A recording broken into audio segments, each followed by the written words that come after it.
Coucou les amis, je suis Papy Lomi et vous êtes sur ma chaîne Nature & Co. Bienvenue.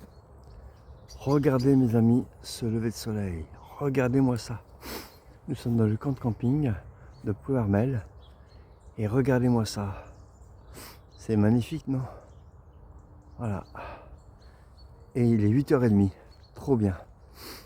On a mis un temps record. Allez, à tout à l'heure. Regardez-moi ça. Voilà. Deuxième lever de soleil. Avec le filet de pêche en prime. C'est pas beau ça? Voilà. Alors vue sur le lac.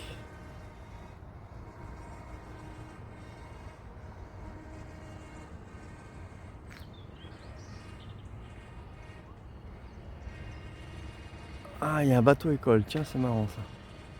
Il y a une petite plage et tout. Ouais, moi j'ai pas fait de plouf aujourd'hui. Hein. Voilà, voilà. Ah non, c'est trop beau. C'est trop beau. Regardez-moi ça. Ah, ça vaut le coup. Hein. Bon, désolé pour la stabilité. Quand j'ai le sac sur le dos, c'est plus difficile. Voilà. Allez, je vous laisse. À tout à l'heure. Regardez mes amis. Nous allons quitter le lac. Donc je vous le montre une dernière fois. On vient de se rendre compte que ce lac, il est immense. Immense. En longueur, il fait au moins 5 km. Parce que, vous ne le voyez pas sur la vidéo, mais si je fais un gros plan peut-être. Là, vous voyez, ça tourne au bout, là. Et on vient de là-bas. Donc vous voyez un petit peu la distance. Incroyable. Regardez-moi ça. Je pense que c'est l'église de Plouermel. En tout cas, c'est un très très belle tour carrée. Magnifique. Nous nous dirigeons vers l'horloge astronomique et nous rentrons dans la communauté des frères. Regardez-moi ça, regardez la beauté du bâtiment. Attends, je vais reculer un peu. Non.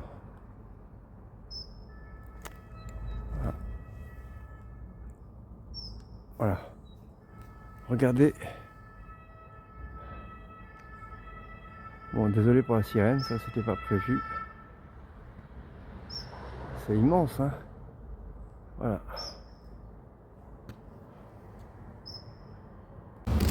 Alors, regardez-moi l'église. Magnifique, non?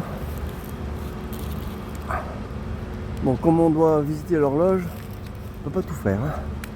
Donc, l'église, ce sera pour une autre fois, pour un coup. Hein. Parce qu'on doit être à Carhaix cet après-midi. Ah oui, c'était ça la tour. D'accord, donc c'est pas une église. Parce que l'église, elle est là.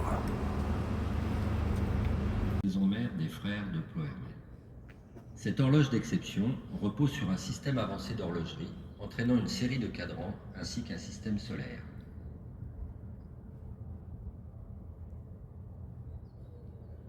La façade de l'horloge se compose de 10 cadrans.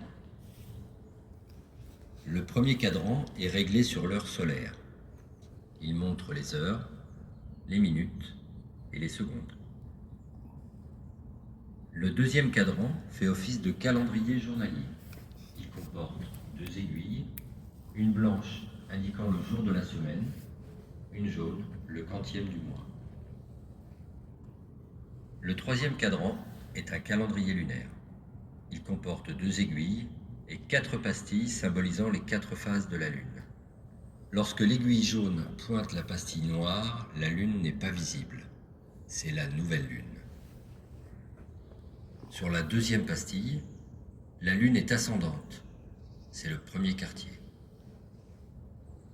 La pastille blanche représente la pleine Lune. Sur la dernière pastille, la Lune est descendante. C'est le dernier quartier. Quant à l'aiguille blanche, elle indique le mois en cours, ainsi que la saison et le signe astrologique correspondant.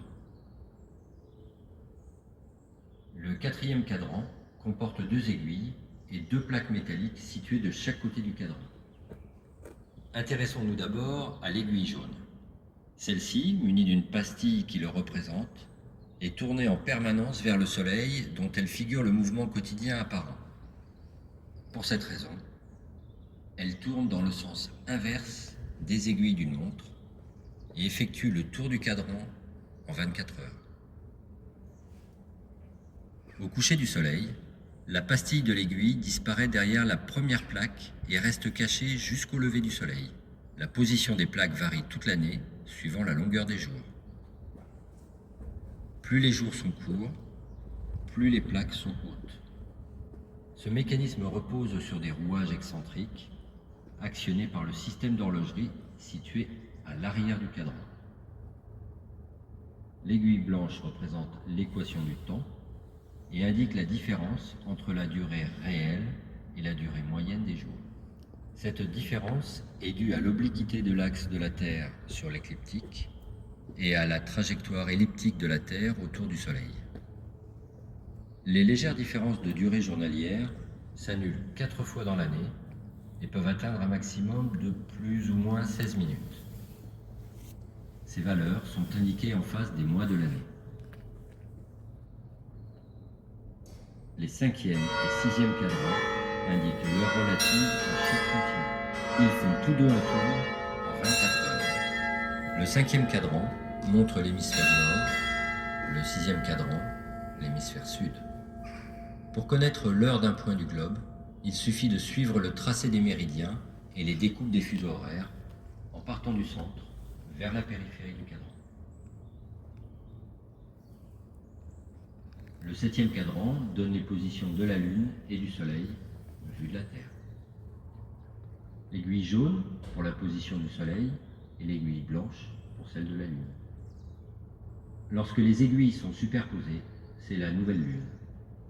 Elles sont à angle droit pour le premier quartier et pour le dernier quartier de la Lune. Elles sont dans le prolongement l'une de l'autre au moment de la pleine Lune.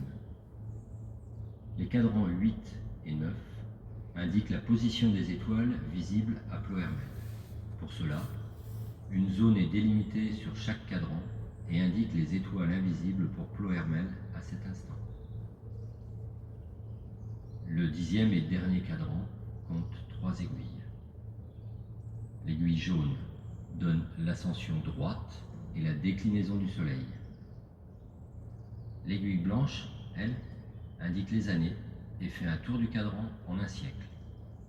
Enfin, l'aiguille noire marque les siècles et fait le tour du cadran en 1000 ans. Le système d'horlogerie repose sur le mouvement d'un unique pendule. Compte tenu du nombre d'engrenages à entraîner, le poids de l'horloge doit être remonté chaque matin, ainsi que les 4 poids du système des cloches qui sonnent les heures et les quarts d'heure, et 3 fois par jour, le carillon de l'Angélus. Les rouages de l'horlogerie, en plus d'actionner les 10 cadrans, entraînent avec eux un système solaire tournant à vitesse réelle. Il est mieux visible sur l'autre façade du kiosque. En son centre se trouve le Soleil qui tourne sur lui-même en 25 jours. Plus proche se situe Mercure. Cette dernière fait le tour du Soleil en 88 jours. Un peu plus loin, Vénus fait le tour du Soleil en 224 jours. La Terre effectue ce tour en 365 jours et est accompagnée de son satellite, la Lune, qui tourne autour d'elle en 29 jours et demi. Mars vient ensuite, avec une période de révolution de presque 2 ans.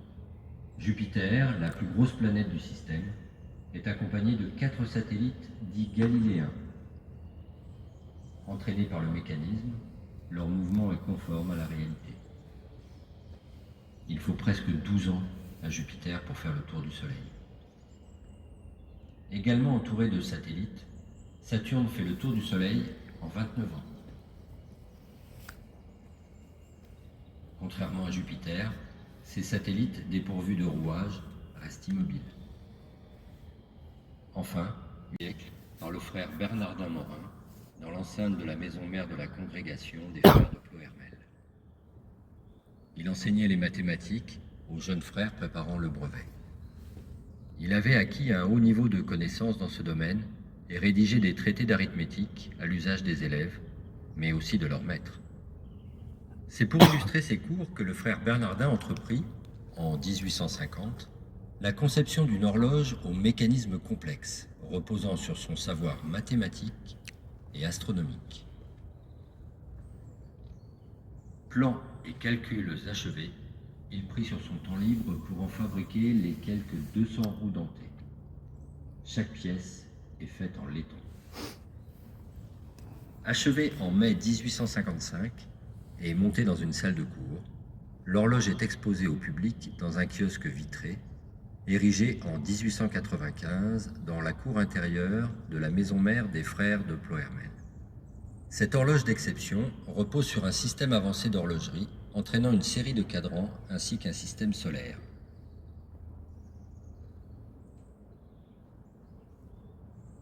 La façade de l'horloge se compose de 10 cadrans.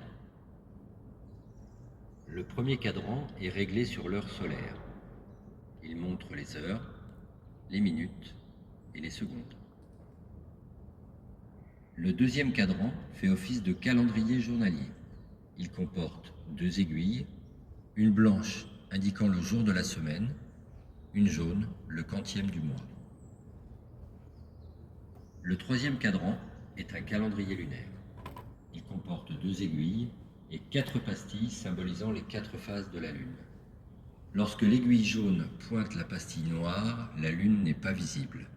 C'est la nouvelle Lune. Sur la deuxième pastille, la Lune est ascendante. C'est le premier quartier. La pastille blanche représente la pleine Lune. Sur la dernière pastille, la Lune est descendante. C'est le dernier quartier. Quant à l'aiguille blanche, elle indique le mois en cours, ainsi que la saison et le signe astrologique correspondant. Le quatrième cadran comporte 2 aiguilles et 2 plaques métalliques situées de chaque côté du cadran. Intéressons-nous d'abord à l'aiguille jaune. Celle-ci, munie d'une pastille qui le représente, est tournée en permanence vers le Soleil dont elle figure le mouvement quotidien apparent. Pour cette raison, elle tourne dans le sens inverse des aiguilles d'une montre et effectue le tour du cadran en 24 heures. Au coucher du Soleil, la pastille de l'aiguille disparaît derrière la première plaque et reste cachée jusqu'au lever du Soleil. La position des plaques varie toute l'année, suivant la longueur des jours. Plus les jours sont courts, plus les plaques sont hautes. Ce mécanisme repose sur des rouages excentriques, actionnés par le système d'horlogerie situé à l'arrière du cadran. L'aiguille blanche représente l'équation du temps et indique la différence entre la durée réelle et la durée moyenne des jours. Cette différence est due à l'obliquité de l'axe de la Terre sur l'écliptique et à la trajectoire elliptique de la Terre autour du Soleil.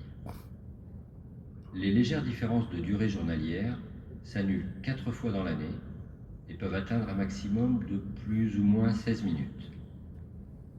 Ces valeurs sont indiquées en face des mois de l'année.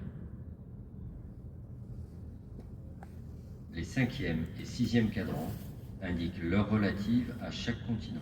Ils font tous deux un tour en 24 heures.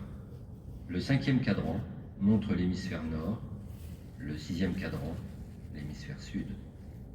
Pour connaître l'heure d'un point du globe, il suffit de suivre le tracé des méridiens et les découpes des fuseaux horaires en partant du centre vers la périphérie du cadran.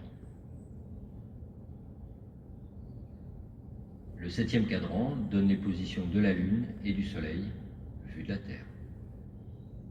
L'aiguille jaune pour la position du Soleil et l'aiguille blanche pour celle de la Lune. Lorsque les aiguilles sont superposées, c'est la nouvelle Lune. Elles sont à angle droit pour le premier quartier et pour le dernier quartier de la Lune. Elles sont dans le prolongement l'une de l'autre au moment de la pleine Lune. Les cadrans 8 et 9 indiquent la position des étoiles visibles à Ploermel. Pour cela, une zone est délimitée sur chaque cadran et indique les étoiles invisibles pour Ploermel à cet instant. Le 10e et dernier cadran compte 3 aiguilles. L'aiguille jaune donne l'ascension droite et la déclinaison du Soleil. L'aiguille blanche, elle, indique les années et fait un tour du cadran en un siècle. Enfin, L'aiguille noire marque les siècles et fait le tour du cadran en 1000 ans. Le système d'horlogerie repose sur le mouvement d'un unique pendule. Compte tenu du nombre d'engrenages à entraîner, le poids de l'horloge doit être remonté chaque matin, ainsi que les 4 poids du système des cloches qui sonnent les heures et les quarts d'heure, et 3 fois par jour, le carillon de l'Angélus. Les rouages de l'horlogerie, en plus d'actionner les 10 cadrans, entraînent avec eux un système solaire tournant à vitesse réelle. Il est mieux visible sur l'autre façade du kiosque. En son centre se trouve le Soleil qui tourne sur lui-même en 25 jours. Tout proche se situe Mercure. Cette dernière fait le tour du Soleil en 88 jours. Un peu plus loin, Vénus fait le tour du Soleil en 224 jours. La Terre effectue ce tour en 365 jours et est accompagnée de son satellite, la Lune, qui tourne autour d'elle en 29 jours et demi. Mars vient ensuite, avec une période de révolution de presque 2 ans. Jupiter, la plus grosse planète du système, est accompagné de 4 satellites dits galiléens. Entraînés par le mécanisme, leur mouvement est conforme à la réalité. Il faut presque 12 ans à Jupiter pour faire le tour du Soleil. Également entouré de satellites, Saturne fait le tour du Soleil en 29 ans. Contrairement à Jupiter, ces satellites dépourvus de rouages restent immobiles. Enfin, Uranus, avec une période de révolution de 84 ans, est la dernière planète représentée. 2 planètes donc à l'appel, Neptune. Et moi cette belle statue, nous sommes à Carré. Voilà, c'est magnifique, n'est-ce pas? Bon, je vous laisse, à tout à l'heure. Mieux les statues. Donc de ce côté-là, c'est tous les groupes le nombre des chanteurs, mais c'est plutôt effacé. Hein. Donc il y a John Baez, Cabrel, Sting, enfin voilà. Mais c'est très joli, hein. Coucou les amis, alors nous sommes à Carré.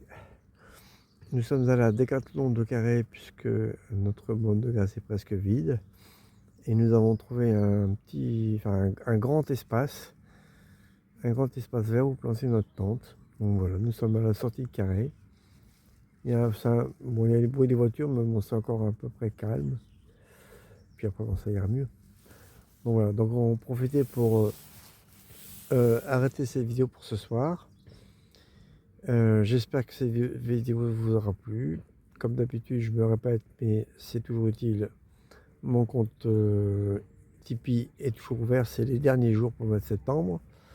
Donc si vous voulez m'aider, c'est le moment. Comme d'habitude, je mettrai le lien en description. Et puis, si vous avez aimé cette vidéo, comme d'habitude, hein, clap, C pour commenter, L pour liker, A pour abonnez-vous et P pour partager. Je vous dis à la prochaine, hein, puisque c'est plus une vidéo par jour comme sur le chemin. Portez-vous bien, prenez soin de vous. À plus tard, salut!